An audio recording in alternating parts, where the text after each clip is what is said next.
guys, welcome back to the channel. I hope you're doing really well.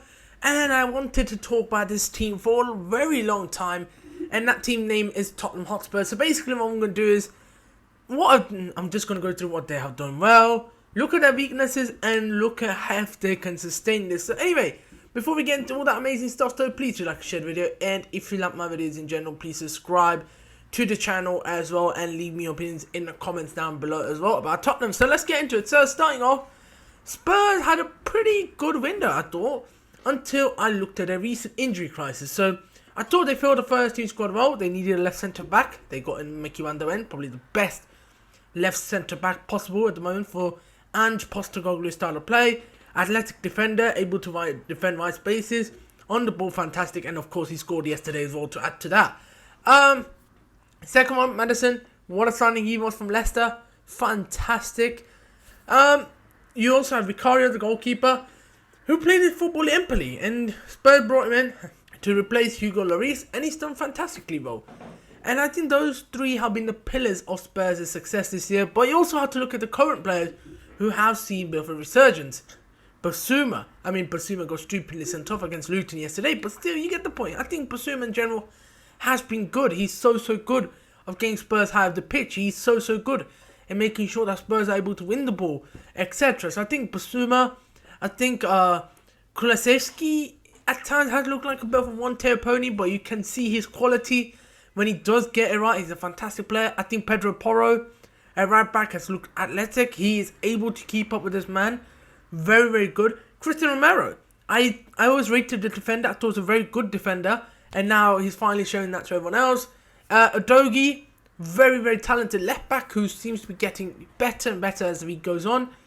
And I think Spurs, look, they have done well. They're 19 points from 7 games, and I think you have to give Ange a lot of credit. He has come in, given them a style of play, he's given them confidence, and he hasn't changed it. I mean, of course, he doesn't need to change his game results, but I think the way Ange's football is, he likes to play with a very narrow structure, with the wingers holding the red, so it'll be like a 3-2-2-3 shape at times, so that central occupation's key. They want to play through the centre, and you got wide players who he would want his wide players to be ideally to be able to beat his man. I think that's why Brennan Johnson was a good signing for them.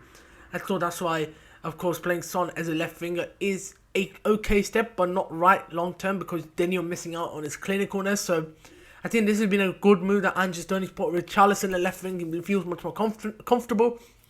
And you can see the quality in the Spurs teams there. He's starting to blossom. Last couple of years, they have looked an absolute shadow of themselves under Mourinho, under, of course, Conte. They have looked shadow of themselves. The way they're playing, I don't think Spurs were really enjoying their football.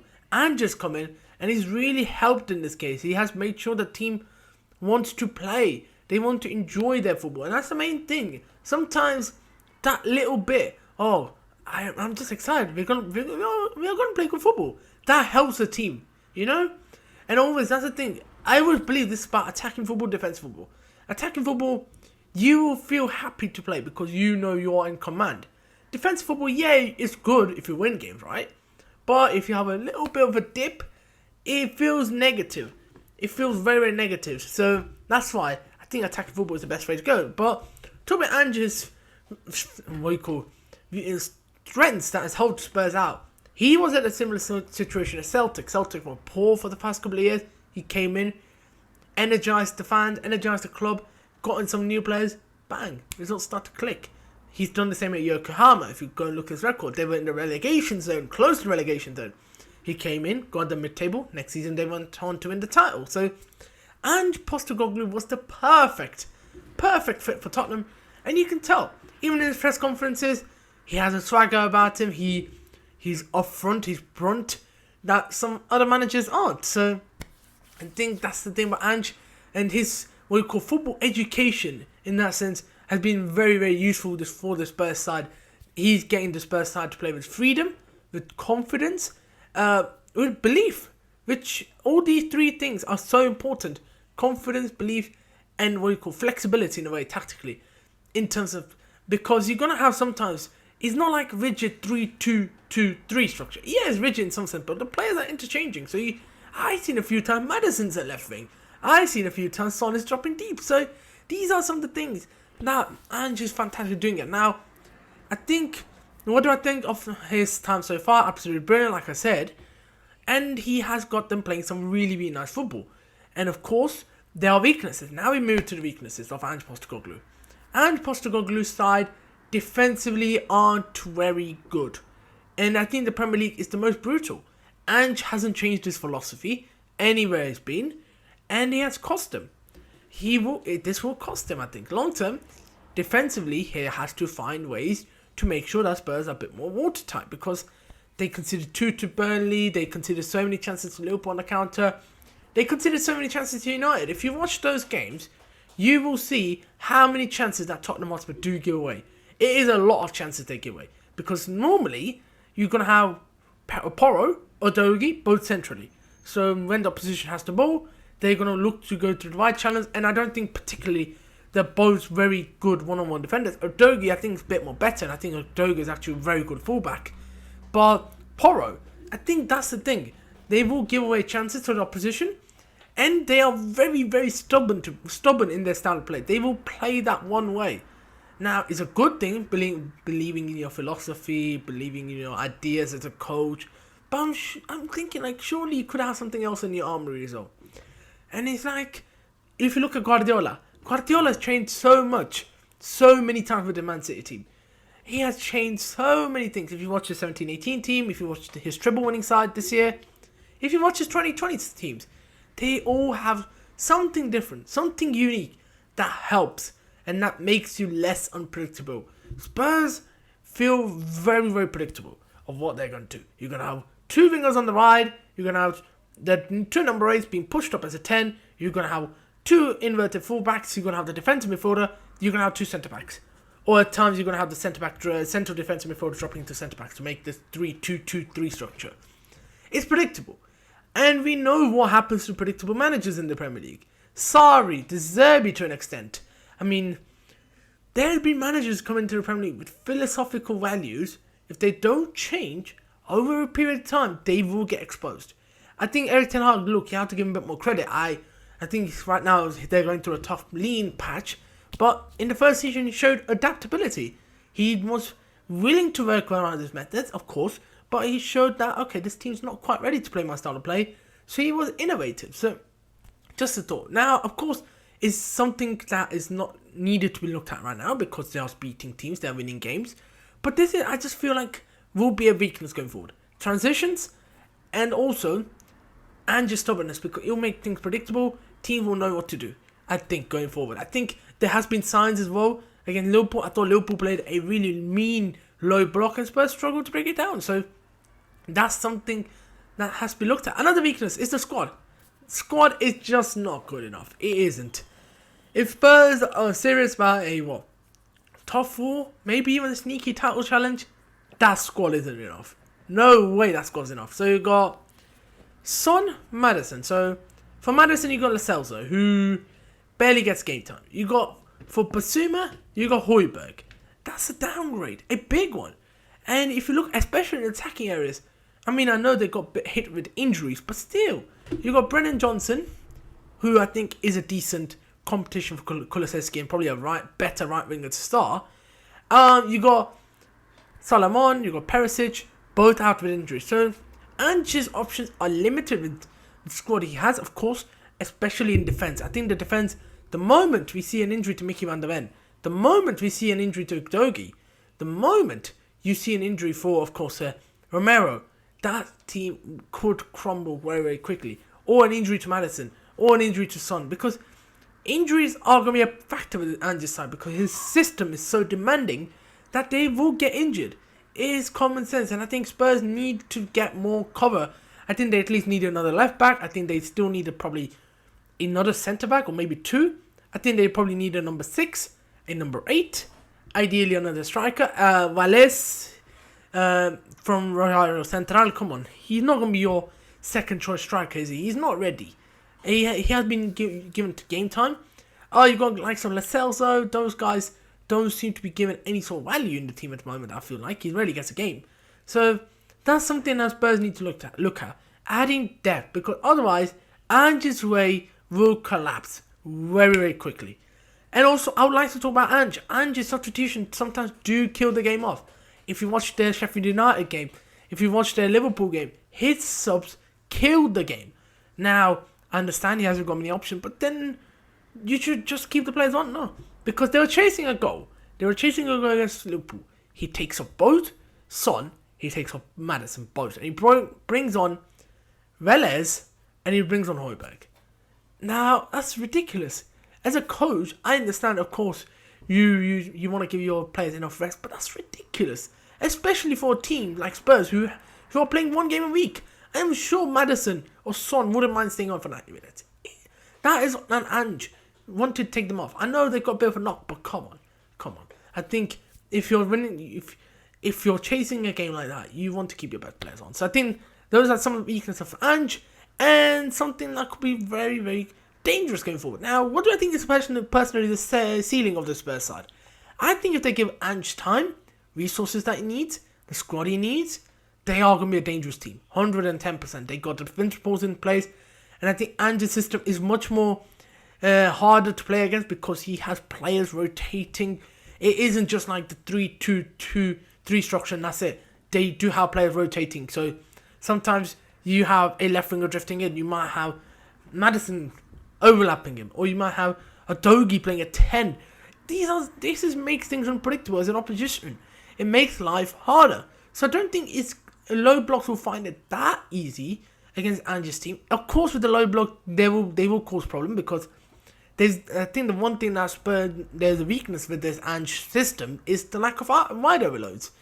So basically, you could have a winger, you could have a fullback, both doubling on the Spurs winger, and then he won't have options, and then he'll be forced to pass it back, and then the opposition will get into a mid block, which is very, very hard to defeat, like that.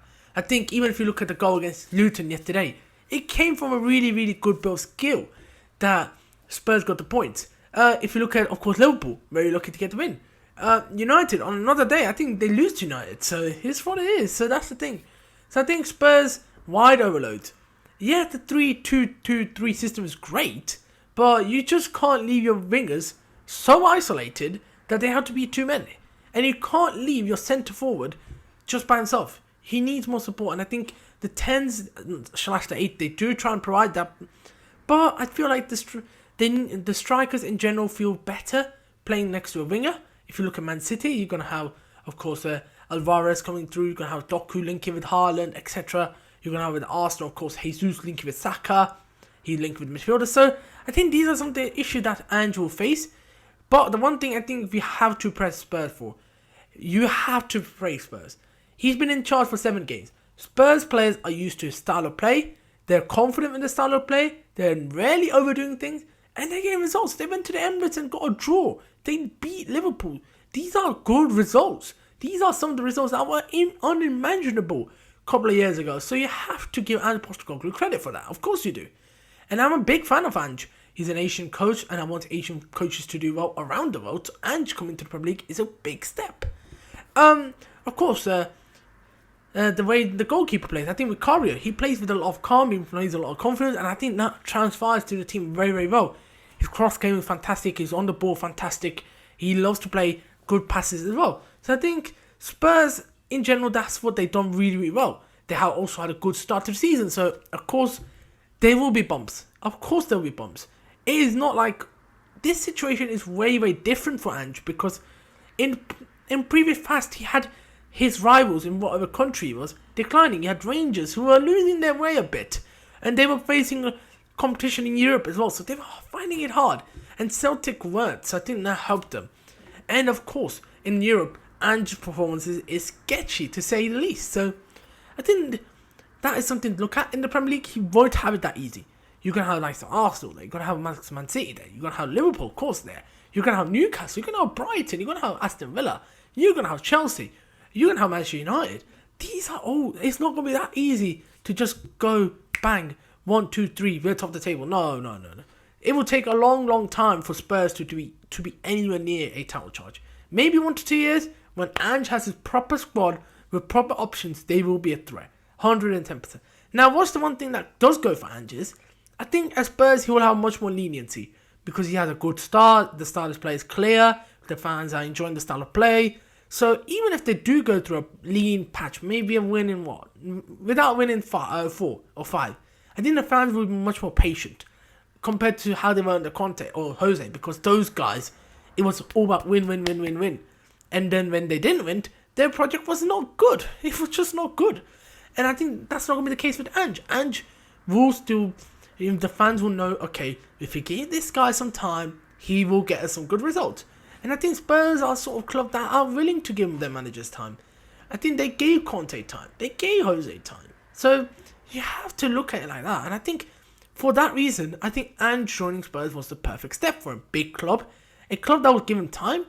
And I think Ange is someone who is willing to work with what he has. He's not somebody like, he goes like, oh, give me this, give me that. He's not that sort of coach. I have followed Ange, and he's not that sort of coach. He will work with whatever he has. He tries to breed confidence into those guys, and try and play football at a higher level.